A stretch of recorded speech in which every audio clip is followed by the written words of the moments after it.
Welcome back to the Life Legacy Podcast, where we bring on inspiring people that will help you at home upgrade the quality of your life. As always, we have these phenomenal people. Today is a special one. Someone closer to my sphere of people, and I'm going to do a more formal intro first, and then we'll dive into how we know each other and stuff. But I'm going to bring on Blake Erickson to the podcast, which so excited to have you. Blake is the co-founder of scaling.com, a company dedicated to helping entrepreneurs scale bigger and faster than they think is possible, which is sweet. He's a huge keynote speaker. He specializes in helping companies and individuals achieve rapid growth and impossible goals. He resides in Utah, and his amazing wife is Bree and has 2 kids. And I'm excited to have you on, man. Seriously, you've been someone that it's like, I'm for sure going to bring you on, and we're of the same age. And even just throughout the last 5 years, I feel like you've been a huge inspiration to me, and your growth has been like unreal. So thanks for coming on. Dude, I'm genuinely honored. Thank you. I was thinking back to how we met, and I don't know if you remember, but I was at your mission homecoming, and you absolutely mic dropped it. You just crushed it. And so what's that been now? It's been 5.5, 6 years, probably. Yeah. And yeah, so grateful to connect with you. Love what you're doing, inspired by your mission and cause, and hopefully we can add some value to your audience today. Thanks. I appreciate that. Something funny on that. I'm just going to hit on it. At my mission homecoming, I was speaking, and there was going to be another speaker, and I'm a punk. I just must be a punk, because I was talking to him before, and I was like, hey, how much time did they save for us to have? And he's like, you go as long as you want. And if there's any time left, great. If there's not, even better. And I took that and I ran. And so I actually went the entire meeting, and it's horrible. Were you the only speaker? Yeah. I wasn't supposed to be, but I was like, dang it. I just spent 2 years and I have a message that I need to share.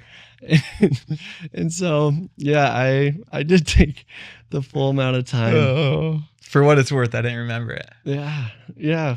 Well, that's good you didn't remember the talk. No, I remember the message. I didn't remember you took everybody else's time. I can't believe I did that. But oh, that's funny. I didn't know you came to that. That's amazing. Yeah. Thanks for the support. Absolutely. Up in Kaysville, right? Yeah. Bountiful. And some of my first interactions, we've been on a lot of trips together. I just remember when we started in the college scene, I was like, dang, every time he talks to a girl, they are like head over heels. Yeah, like I could see it. I don't remember that. In an initial conversation, and I would study you a little bit. I'm just like, how is he doing this? We went on a trip to St. George the same week that they shut down schools. And I remember I was like, God, Blake has mad game, and he's an insane communicator. That's what I remember learning a ton that trip. And another big thing, like Blake is phenomenal in business, and he's a pure executor, and he knows what he wants, and he goes after it. And something that was really nice, and we were in Lake Powell one time, and he had worked with a lot of people, and my cousin was working for him, and I guess my cousin wasn't doing the best. And it was probably at a time where, Blake's having the conversation like, hey, we got to figure out something else. And I turned to Blake and I was like, just don't fire my cousin. And that's the kind of guy that I can have that conversation. And I know you really helped my cousin out after, so thank you. You're welcome. You got an amazing cousin. It was an honor to work with him. Well, to help our audience really know who you are, Let's dive into your why. Like what is the driving factor? You're hitting life, I feel like, on a faster acceleration and pace than about anyone I know. So so what's driving you? Thank you.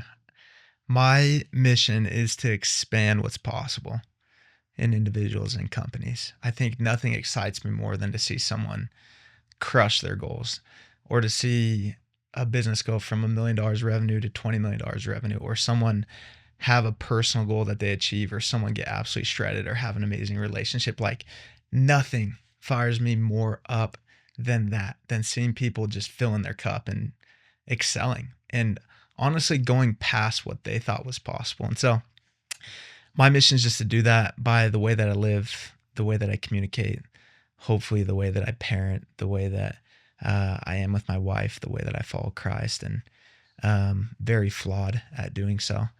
But the why behind everything is to truly expand what's possible for every individual.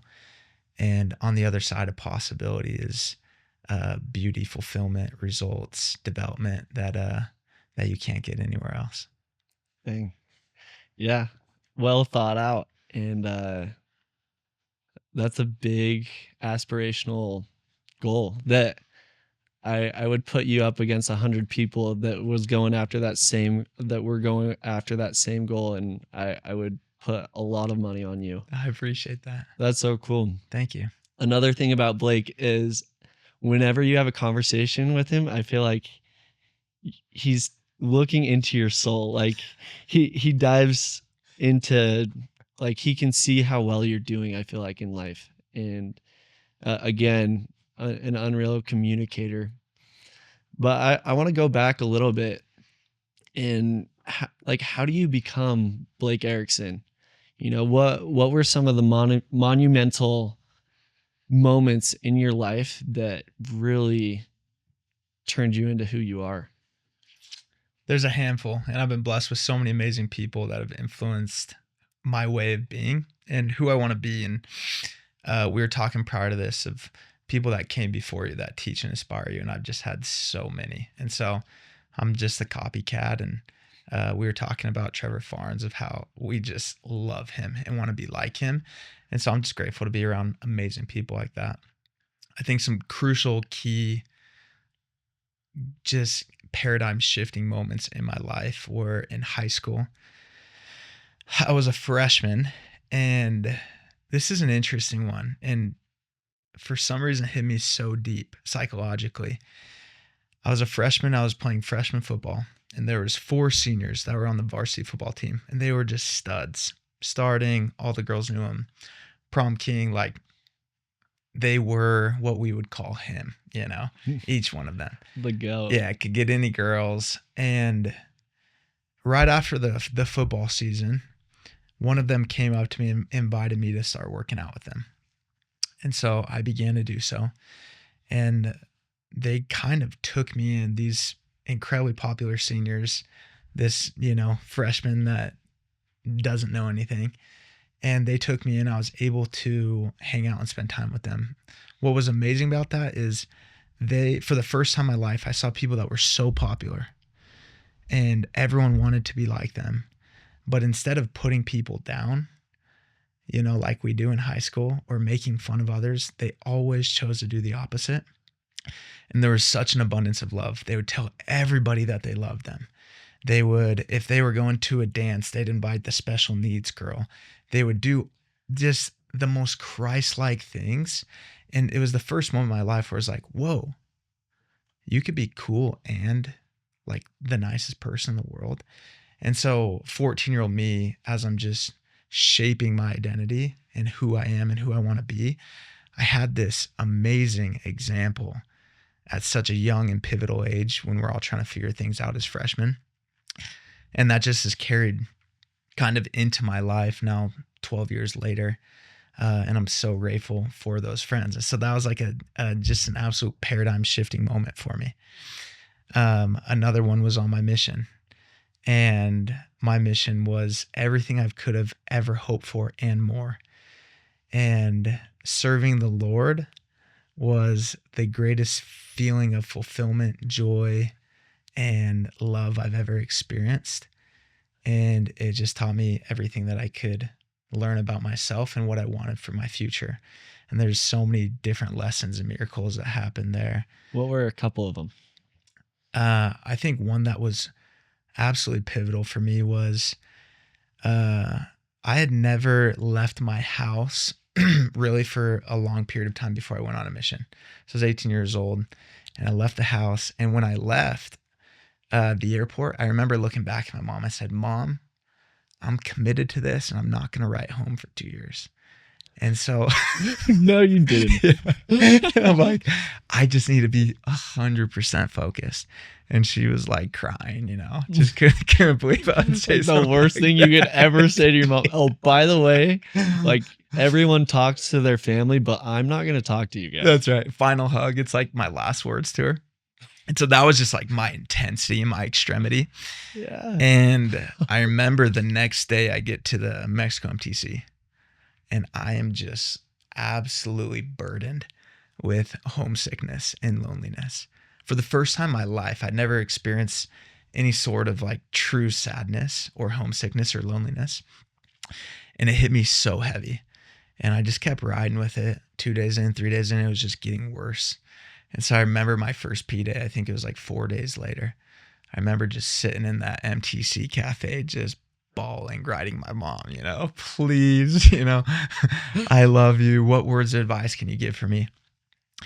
And that feeling and those feelings of sadness, homesickness, loneliness only escalated. And it got to the point where I was about 10 weeks out of my mission. And I'm literally in my head, I'm like, how do I go? Like, how do I ethically go home? How do I do this the right way? And where were you at? I went to Lima, Peru. There we go. Where we were able to meet my good friend, Cade Peterson, And so I'm 3 weeks into the mission field. I'm in like I think it was probably 150 square foot room. Yeah. Companion that doesn't speak suite. English. Yeah, it's a suite. Yeah. And I was like, do I go serve a service mission? How do I do this? And my companion and I didn't get along, but he showed me this video of Jeff R. Holland talking about the atonement of Christ. And he said, for you to be able to teach the atonement of Jesus Christ effectively, and for you to truly be able to bear testimony of who he is and what his gospel is, you have to experience a token of what he went through. And I remember in that moment, I realized that this is exactly what I needed. And I just leaned into it. And that feeling stayed with me to that degree of intensity for 10 months. And every Monday riding home, I remember crying and crying, writing my parents. And I just said, he gave his life for me. The least I could do is give 2 years for him, no matter how hard it is. And Real quick with that. Please. Normally we touch on the spiritual stuff a little later, but what did that teach you about the atonement? Like, what do you feel like you actually learned about the atonement? Because it's known as one of the doctrines that you can spend your entire life learning on, and it is so comprehensive, and it's pretty hard to articulate, I feel like, but I'd love to hear your insights on the atonement. I believe the atonement you can study and learn to a deep level. You can also sin and learn what the atonement is about at a very deep level.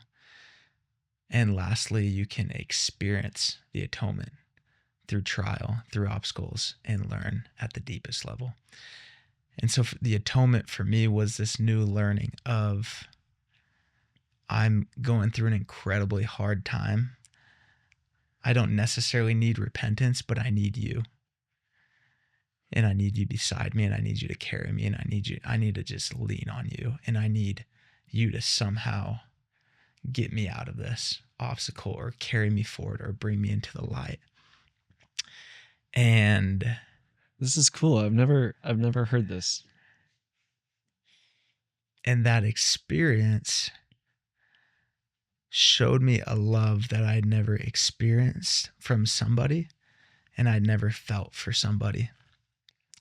And it's the very reason that there is not a possibility that I could ever deviate from the gospel or deny him or deny what he's done and what his gospel has done for me and continues to do for me. And that's why I can never leave, because of the love he showed me and truly understanding and coming to know him during that time. It was the greatest thing I've ever experienced. Yeah. Well, thanks for sharing that. You're welcome. I think you just hit on the enabling power of the atonement, and where, it might not be for like transgressions or sin, but it's like he'll carry you to the next level when you didn't think it would be feasible in any shape or form, where you're at the point where you're like praying to figure out a way how to ethically get out of this situation, and he put you on a pedestal, and he put you up. And from talking with Cade, he has talked about your example that you set for your mission and how you guys were, and where you guys would get on a bus and you would go literally preach to the entire bus. And so it's like what he does with men and women, where we are so not ready. And then he takes us from this moment of weakness and fear and doubt, and he can just put you in situations where you grow, and then you become the instrument that changes the world. And I know, just knowing who you are, I know you did that to an excellent level. And with knowing Cade, how he's talked about what you were like on the mission, I know you changed Peru over there, which is so cool. Cade's example was monumental in that time, and the Lord can do things for us and with us that we can never do ourselves, for sure. Any other pivotal moments that you felt like were really important? On that same vein, I love that Christ's grace is sufficient for all of us, genuinely. And I experienced that Christ wants us to succeed. And I'm convinced of it. Like, he desires for you to succeed in your marriage. He wants you to make money. He wants you to be fulfilled. He wants you to even maybe be phenomenal at golf. Like, he actually cares about the details just as your dad cares. And when I learned that, when I truly believed, hey, his power extends further than just the spiritual reach, was so powerful to me. And so understanding and involving him in the goals and the mission, which was, hey, we really want to convert at a high level. We want to convert the masses. We want to help as many people come into this as possible. Teach us, how can we do it? And involving them in that process of learning was so significant for me. I learned so much about faith, and that's something, since being home, I've tried to continue to apply, not perfectly. And oftentimes I forget him. And oftentimes I forget, I rely on my own flesh, and I need to repent and go back and remember, like, he's the only way. And I just, amazing experiences taught me that he wants you to succeed. And I've seen that in my life after my mission. Yeah. I just want to add to that. I've been doing weekly planning, and this will get to what you're talking about. And since my mission, I think it's raised my trajectory of what's possible almost more than anything, and giving me the structure to actually execute. Now, something I've been doing, and I do it probably 2 to 3 times a month, but I go to the temple grounds on Sunday and Sunday night, and I have my structure of how I like to plan. And I've taken the wisdom of a bunch of people to formulate my plan. And I know you're big into that. You literally have a book that you set up for, is it like the Morning playbook? Morning playbook. Yeah. And so my structure is I do a priming exercise, then I dive into, and Casey bought a lot of this comes from him, but then I go to my I am statements that really like solidify my identity and what I care about. then what gets me excited and what are my biggest opportunities. But I've added in 2 questions to that before putting them all into the different categories. But one is, how how do I show up as my best version of myself this week? And that one's been really insightful because it puts you on your A game. Like, because you can still be lackadaisical while structuring your plan. No doubt. But then I did one recently where it's, what would Jesus do with my week? And that question has opened my eyes. And, we've had a lot of unbelievable people on this podcast. And one of the biggest life lessons I've learned from everyone, and I've known it to some degree, but the more outward mindset, like the more you have that outward mindset and you're helping and serving people, that's where the beauty and the success is. And every time I think, what would Jesus do with my week? I end up shifting a lot of my like pre-planned plans. And it's been beautiful. That's gorgeous. And as you were talking about Christ and becoming that great father, it's like, if you want to know how to be a great father, study God, Heavenly Father, and Jesus Christ. And if you want to become perfect or come as close as you can to becoming perfect, it's studying Jesus Christ. And I was thinking, as a dad, like that is the perfect example to look up to, like how you can do that. But then I was just thinking about my life. I'm reading a book. I actually have this book for you. So remind me to get it for you. But it's been all about, if you want to improve your life in the best way, you have to understand Jesus Christ and what he's done here. And so adding that to my weekly planning has been a really big game changer. And then going to the location where you can be the closest to the Lord has also been like, I'm using my ultimate life board advisor, God, and now trying to act like his son. And it creates a really powerful start to a week. And so thanks for, that's amazing. Thanks for sharing. I'm going to apply that. Those are great questions. Oh, cool. Tell me a little bit. Now we'll switch gears a little bit. Tell me about your parents. Cause I know some of your siblings and you guys are all just next level. You're kind. My parents are incredible. So they had 7 kids, 6 boys, 1 girl. And so the house was just like, we were just throwing haymakers at each other all day for like 10 years. So just had an amazing mom that somehow parented 7 kids at once. And then my dad was a dentist / entrepreneur. And so he built dental practices and would do different investments and stuff. So I got a good taste of what business and entrepreneurship looked like from him. And they're just successful in every way of the word. And when they said they were going to do something, they did it. For example, my parents, to this day, I've never heard either of them swear. If we were, if there was a song or a movie that would come on that they're watching and it wasn't appropriate, they turn it off. And so I had this compounding effect and consistency from them for the 18 years I was in my house, of consistency in all aspects, quality time. It was never like, no one ever felt neglected, even though we had 7 kids. How do you do that? And 7. I'm still trying to figure out too, so I don't have the answer. And then also just really living the gospel, loving Christ. And they're just the most, I wouldn't even say balanced, but they just live in utter harmony. And so that's who they are. They don't negotiate who they are. They don't negotiate their commitments. And they're also not afraid of who they are and sharing that with others. What do you think they would, if they were here and they're like, there's one thing that you could pass on and that you want to help everyone in the world with, what do you feel like your parents would share? My parents would share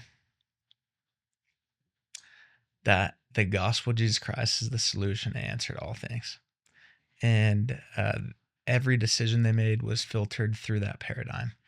How they spent their time, how they measured success or how they measured their fulfillment or how they parented, with what end in mind, with what direction. It was all driven back towards the true source of good, the true source of joy and peace. And I think ultimately that's the greatest gift that you can give your kids as parents. Well, I love that, man. It sounds like you have some exemplary parents that have, Oh, you they're know, amazing. and so that's where your level of discipline and probably the level of how strong you are in your identity comes from. It No sounds doubt. like. Yeah, no doubt. So now let's dive into you and your world a little bit. Um, I want to hear, you know, how do we take people to a moment where there's someone that is like, I have these ideas, I want to do these things, but I love feeling good. I know every time I go to McDonald's or wherever that um I'll get a paycheck every 2 weeks, but I have these dreams and I just don't know what to do with that. So when I was 20 years old, I had an incredible mission president who's one of my closest friends to this day. The greatest thing that he did amongst all the things that he did for me was he said, I need you to get really clear on what the next 5 years looks like, 10 years looks like, 20 years looks like. He said, I want you to write down the things that you'll never do, that you'll commit to never doing. And then I want you to commit to the things that you'll continually do. And I believe for the people that are neglecting their dreams, let's call it, putting them to the side, it's due to true clarity on what they want. And so when I got home after doing that exercise, I knew exactly what I wanted, when I wanted it, what I was committed to doing, what I was committed not to doing, and just all facets of my life. And so the clarity breeds confidence, and that clarity helped me be confident and certain about taking steps in that direction. And so it just was never like a question for me of, okay, I have to compromise or I have to play small. And I think the person that is sitting there saying, man, I really want to do this, but I really need security also, or I like where I'm at, I'm coasting, I'm comfortable. The quote I always share is, if you're going to play, you might as well go play full out, and you might as well go play big. And once again, on the other side of what's possible is the greatest joy, fulfillment, learnings, people, network, opportunities that you couldn't even fathom. And if you stay within your box, you miss out on a lot of all those things. Yeah. I heard a quote that, losers fear rejection and winners fear regret. And as you were I saying love that, that. that box to me just gives so much regret. And even as I stumble to what I'm trying to achieve, I just can't. I, I'm always terrified of regret, and that doesn't mean I'm a winner, but that I think there's a mentality and a mindset around that that's really important. And um, how do you feel like with what you're doing? Well, actually, before we dive into that, I know you killed it in summer cells, and I think it was by age 24 you had made a good amount of money. Was it 24 or yeah?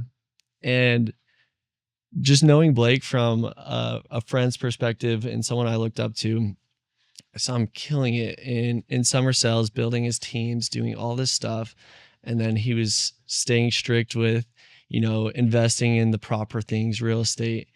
And then I like he was building this unreal dream life, and you still are, but you've made some pivots that are really interesting that a lot of people would be like, what's the change? And I know you diluted a lot of the assets, a lot of the businesses and Yeah. that. So talk me through some of that and why. Good question. I'll take you back 12 months. So 12 months It's April 2024. Here's what my current life looks like. I have a podcast. I'm creating content for social media. I have this morning playbook journal I'm selling. I've got a course. I have my real estate portfolio, and then I have my door-to-door, kind of my main business. And we'd be gearing up to head out for the summer right now. I had one kid and a wife. We lived here in Provo. Life was awesome. And what life also was very comfortable. And I just really began to settle, genuinely being completely vulnerable. I was settling with my physical health. I was overweight. I stagnated from a door-to-door standpoint, in the sense of I kind of created systems and people so it could operate without me, which ultimately meant we weren't like growing to the rate that we had in the past. And I'd settled with that. I became content with that. And I just was optimizing more for freedom and freedom of time rather than impact and growth. And I didn't even know it at the time, but around this same date in April, God gave me a nudge. He said, Blake, call Ben Hardy. And I had probably been 6 months to a year since I'd talked to my friend Ben, who he told me to nudge. And I didn't do anything with it. I was like, that's random. What was that nudge like? I don't get spiritual like nudges very often, by the way. It's very rare. But I was just sitting in my office, and it very clear in my mind, it just said, hey, you need to call Ben Hardy. And once again, I'm not getting voices from God very often. And who is Ben Hardy in your world at that point? Yeah. So at this point, who Dr. Benjamin Hardy was to me was a best-selling author, incredibly well-known. He had written an amazing book right around this time that came out called 10X is Easier Than 2X. It was just on like the Ed Milet podcast. And so super well-known. Crushing. Yeah. And we were fortunate to meet a couple years back, and we kept in touch. And a week goes by, and then I get the same nudge. And I'm like, all right, I'll get to it. And then a week goes by, and I get the last nudge. It's like, hey, call him right now. So I call him. And I just say, Ben, what's going on, brother? I'm not sure why I'm calling. I genuinely feel like God wants me to call you. And I just want to be a resource to you. And to my surprise, he's like, hey, I respect you and admire you, that I'd be willing to let you be a resource for me. Like, I'm interested in seeing what that looks like. I was like, sweet. So I took it and ran. And from that moment on, my goal became, how do I get into business with this guy? And around the same time period, I began thinking about the future. And I was like, I can't keep doing the door-to-door thing. I need to go do something bigger. I need to go learn. I need to go develop. I need to go like be stretched and get out of my comfort zone. And so my thought is like, how can I impact people in the deepest way possible? How can we not only impact like as many people as possible, but like very deep? And this idea of working with Ben felt like that would accomplish that goal, where we have the possibility to impact at a really high level, but to the masses. And so I began working on him and just kind of selling him on like doing business together. And then we'd talk, and he'd be like, yeah, I'm interested. And he never quite committed. But during this time, I was studying his material, and it talked about like, if you want to go for a bigger future, you have to raise your floor. And so when you raise your ceiling, you raise your floor. What your floor is everything that you say no to. Everything you say yes to is below your floor. And so I was saying yes to almost everything. Investment here, time here, lunches here, like everything was a yes to me. And I realized if I really want to get to the next level, I had to begin to say no. And so what that looked like is I got on a whiteboard and I put everything that I was putting time, money, or energy into. And the list was about 25 things long, and I'm embarrassed to say it. And genuinely, if you're an entrepreneur and you're listening to this, you probably have these similar temptations of, I can do this and put someone in charge of it, or I can dilute my focus here. I can be successful at 5 businesses at the same time. And there's a quote that says, when you have diluted focus, you get diluted results. And I promise you it's true. Dang. And so what I did is I said, I have to whittle these 25 things down to 1. And so that led to me selling my entire real estate portfolio, terminating my podcast or pausing my podcast, fired my social media people and stopped posting content, having conversation with all my door-to-door guys and saying, hey, this is my last year. I want to set you guys up for success, but I'll no longer continue. And so just taking all those big rocks and small rocks out of my life so I could be 100% focused on one thing. This thing with Ben Hardy. And at the time, I didn't even know what that was. And so you're dropping all this stuff without I mean, there's some momentum, there's some promise, but there's definitely nothing solidified yet. Well, this is interesting because we're talking about building that clarity and you just gave up your dreams of what you've been building for so long to shoot your shot for something that doesn't have clarity. Yeah. And so how does that make sense? For you, how did that make sense? Yeah. So what it did for me actually was I always had clarity on what I want my life to look like until I was 26 years old. And I felt to a degree that had been accomplished. And what I never did is I never reset a new future. And so once I arrived, which is a dangerous place to be, I wasn't operating towards anything new. And so around the same time with Ben, I did create a new future, what I would call a new goal or a new mission. I wasn't sure how it was going to look or exactly what it looked like, but I knew that I wanted to play bigger stakes. I knew that I wanted to impact people at a deeper level. I knew I wanted to speak. I knew I wanted to just serve. I knew I wanted to build a business that was worth much more than previous businesses I had been a part of. And so I just raised the stakes. And I recognized everything that got me there was not going to be the things that got me to the new future. No more Cocos or... That's right. No more food trucks. So I just stopped playing small and I got rid of it all. And so I did have clarity on the end direction. The path was not clear, but it was becoming more clear. Does that make sense? Okay. Yeah. I think it's, if you understand the how clearly, then your why is not big enough. I love it. And it sounds like that's where you're heading. Okay, keep going. And when the why is strong enough, you'll always find the how. And so the why was strong. And there was a moment in August. So I was finishing up my last summer and I texted Ben. I said, hey, can I fly out and present you this plan and make a decision if we're going to do this thing? He's like, yeah, absolutely, fly out. So I'm flying out there and I think he didn't really know what to expect, but my one goal was all right, let's lock this in and let's go do this. You're going for the close. That's right. That's right. Now on the way out there, he had been writing a book called Rapid Transformation at the time. Amazing book. And I'm applying all of these frameworks into my life, which is one of the reasons why I got rid of everything that wasn't making sense or wasn't signal. And on the plane ride, I got this nudge and it said, ask him to co-author, to help co-write the book, Rapid Transformation, with him.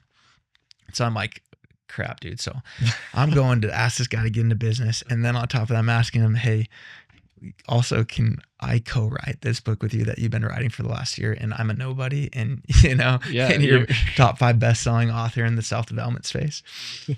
So long story short, God's been at the helm. Big ask. God has been guiding it so much. And I'm very humbled and have no business making any of these asks, to be honest with you. And I show up and I say, Ben, I think that in a world of fluff, your signal, in a world of noise, your signal.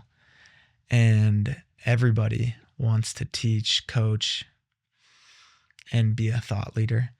And your material truly makes a difference. And if we niche down into business growth and scaling, I think we could have a massive impact on a numerous amount of lives. He's like, that is exactly what my desires and thoughts are. And I'm like, sweet. I'm like, so let's build a back end business around it. And he's like, all right, I'm open to it. So long story short, he agreed to that. And then I said, well, I got one last request. He's like, shoot, go for it. And I'm like, in order for us to build this efficiently, I want to help co-author this book with you. And I remember there was like a 30-second pause. And I was like, I just ruined the whole thing. And this 30-second moment like that can feel like 2-3 minutes. At least. And I'm like, well, I flew out here and I just ruined the whole thing.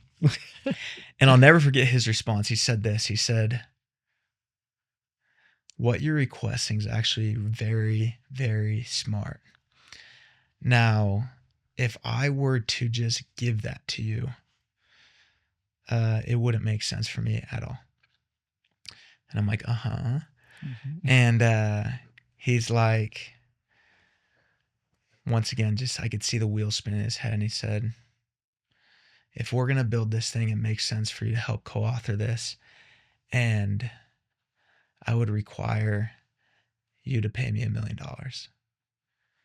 And I'm like, uh-huh. and I was kind of at the point where I was like, well, all my boats are burned, you know, like I'm already swinging. When he says that, like, what does that, like, does your gut drop? Like, does the heart drop? Is it, or is like, okay, I just sold those things. Like, all right. So I knew it was going to come at a cost. I never expected anything to come at no cost. I knew the cost was going to be high. I didn't expect it to be that high. But when the why's strong enough, you always find the how. And so I didn't have $1 million at the time. But I said, okay. And kind of like a good negotiator, I was like, all right, I'll get back to you, you know? Yep. And I knew that like, we were just going to do it. So he said, call your wife and then just let me know. So leave his house. I call my wife and I say, hey, Ben said, yes. He's saying, you know, if you'll pay me $1 million, we co-author a book with them. And she's like, yeah, let's do it. Let's roll. I'm like, all right, dope. So I shoot him a text. I'm like, all right, we're in. My wife's incredible. That's just like a little sneak peek of who she is. Yeah. After this story, we're hitting on that. Please. And flash forward to today. That company has turned into what we call scaling.com. We just launched. We help and are committed to helping entrepreneurs 10x their business in the next 3 years or less. Rapid growth. We don't want 10%, 50%, 20% growth. We're like, how do we take a business from 10 to 100 million, from 1 million to 10 million? And we believe we have the science, the framework, and the psychology truly to help entrepreneurs do that. And so the book comes out in July. It's called The Science of Scaling. The title changed. And it's been an unbelievable journey. Last note on this, we've seen the Lord's hand in so many miracles. And by the way, Ben Hardy is the most abundant, humble, and brilliant person I've ever met. And this is all because of his humility. 3 days ago, Ben gets a text from Tony Robbins. And just 2 days ago, from the filming of this podcast, Tony Robbins. He always bugs me. Like, he sends me texts nonstop. So I totally get Ben's. Yeah. 2 days ago, Tony Robbins wrote the foreword to our book, The Science of Scaling. And it is that's huge. Absolutely beautiful. And just one of those, once again, these just miracles of God shaping the way and bringing amazing people in. Wow. To get Tony Robbins to have his review on your book is like, everyone in the world that's in leadership has in one way or another been impacted by Tony Robbins. No doubt. I believe. No doubt. So to get him behind your book is insane. That's so sick. Oh, we're very humble. Yeah. Big blessing. Dang. That's so cool. Thank you. Now let's hit on Bree just saying yes to dropping $1 million on, you know, what is to come in that. And it's like, of course, a book is a great opportunity for financial success, influence, and all that. But that's got to take a lot for her to just say yes to everything that you're building, and it had built to that point, and you guys built it together. But like, tell me about Bree, because that showcases a lot, even just right there. She's extraordinary. She is more committed to our dreams than she is to our fears. And that makes decisions easy for her. She's a dreamer, and she's just never a complaint, always full support. For any of my friends that know her, they're like, dude, how do we find, like my single friends are like, where do you find this girl? And I'm like, Yeah. I don't know, she has just full trust in me, and she doesn't need any of the accolades or any of the money. She just loves dreaming big. She loves the development and the growth that comes from it. She because of her, it's all possible. There's a quote that says, behind any successful man, there's a woman in the background doing miracles, and that's her. Well, I'm there. I'm 27, single, and like dating and stuff. But I know you actually have some good insight on that. Kate's told me a tiny bit about some of your thoughts that you talk about. Because, yeah, Bree, from everything I've seen about Bree is like phenomenal. She just seems so caring and so nice and so happy to just be curious and learn about you and love whoever she's talking to. And I saw that on the first time we met. I don't remember where it was. We were at some event where she looked kind of like a girl that I was with at the time. And that's all I remember. Yeah, man. So help me figure that out. I'll give you one or two nuggets. And I appreciate what you said. The day I first met her, the reason I immediately fell in love is in a world where, like a lot of girls, where the grass is always greener and they're used to getting a ton of attention. She was the first person I'd met in a long time that was genuinely interested in others and asked questions about others and was actually listening when you talk to her. And that was something I immediately fell in love with. I think the greatest thing that we ever did was when we were dating, we had a talk, and the talk was serious, and it was, hey, her saying, these are my goals, me saying, these are my goals, and then us coming together and say, can we align on those goals? The answer was yes. And then being really realistic and saying, all right, let's talk about the cost of those goals. So one of the goals was, I want to be worth a certain amount at 26 years old. And another goal was by the age of 30, I wanted to be able to personally just give all time, talents, and resources to God. Like that's our ultimate goal, is we would just love to serve God for the majority of our life.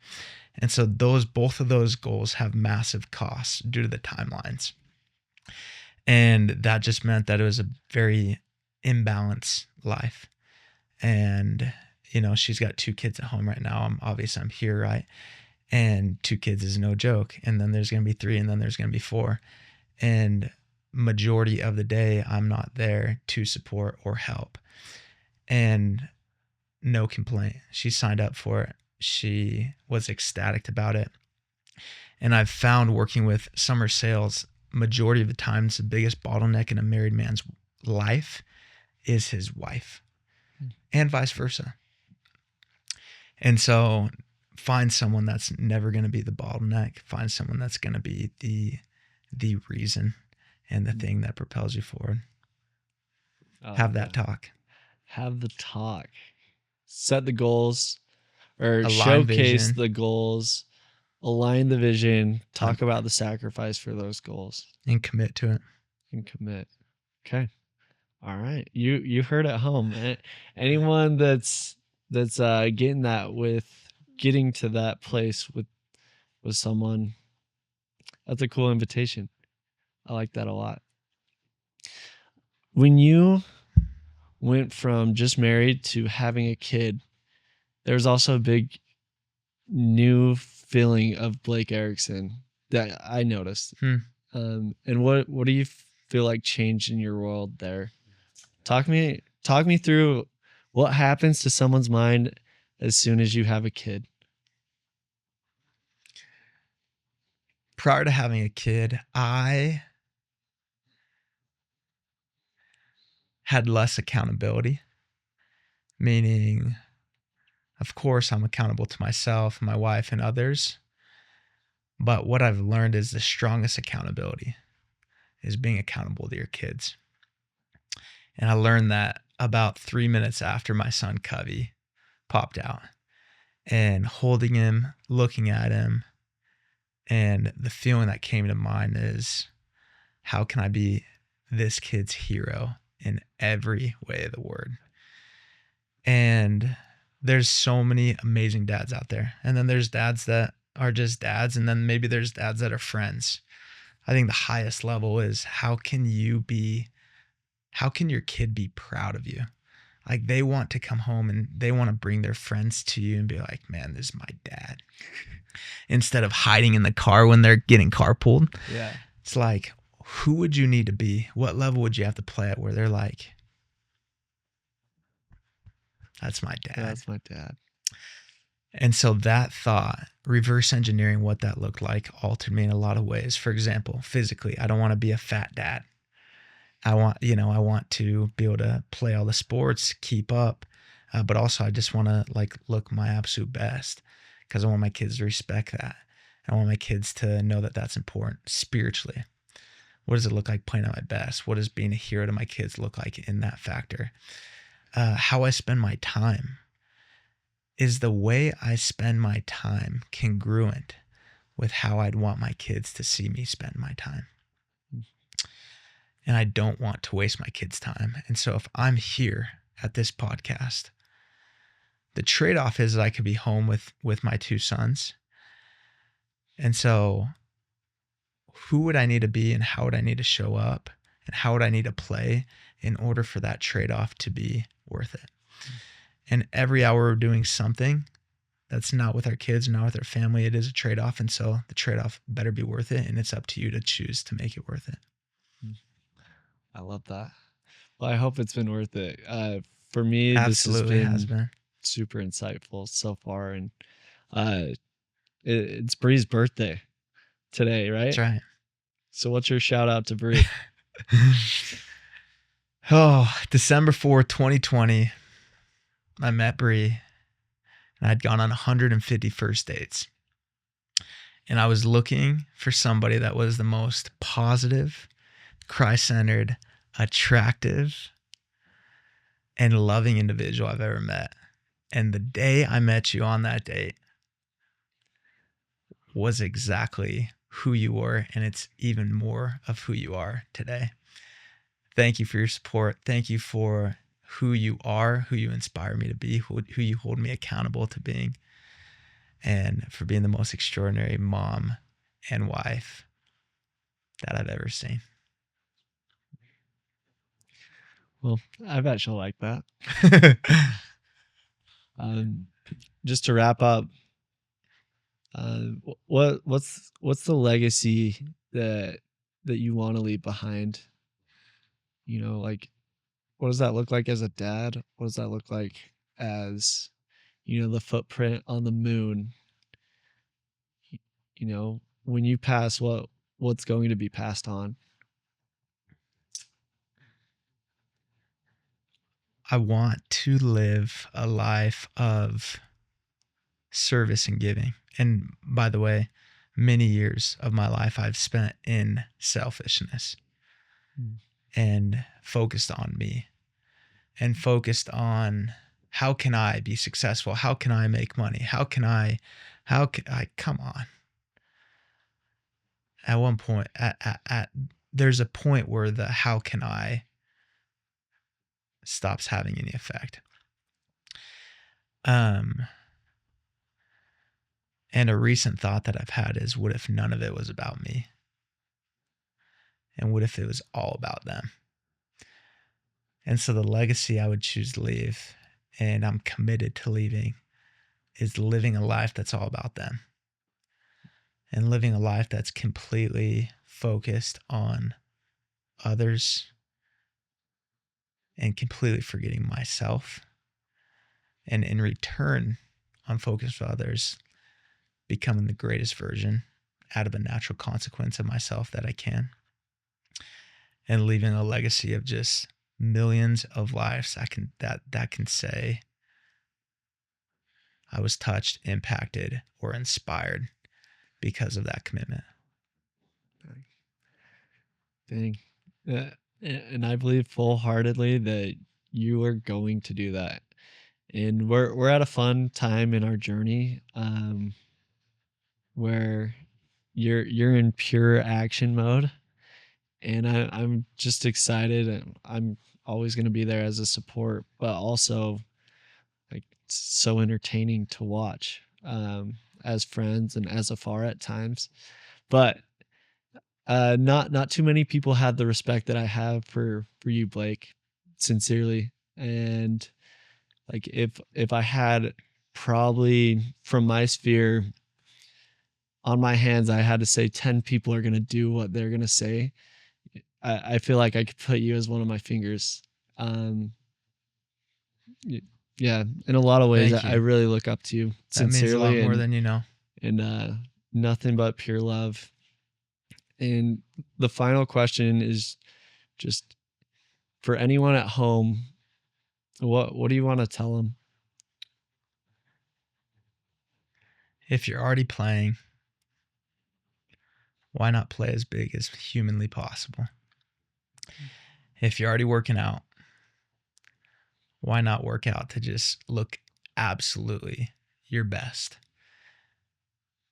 If you're going to church, why not go to church and just extract the absolute most out of it and give the absolute most? If you're already giving, why don't you give the absolute most that you could?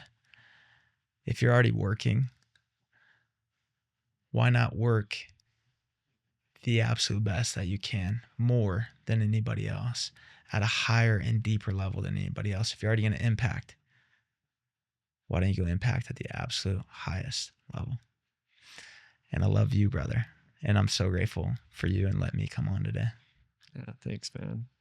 I think the overwhelming feel of this podcast is just go all in, whatever that means and feels like to you. We all know where we're at. Like in business, am I at a 0 out of 10? Like, where am I at in my physical? Where am I at? 0 out of 10.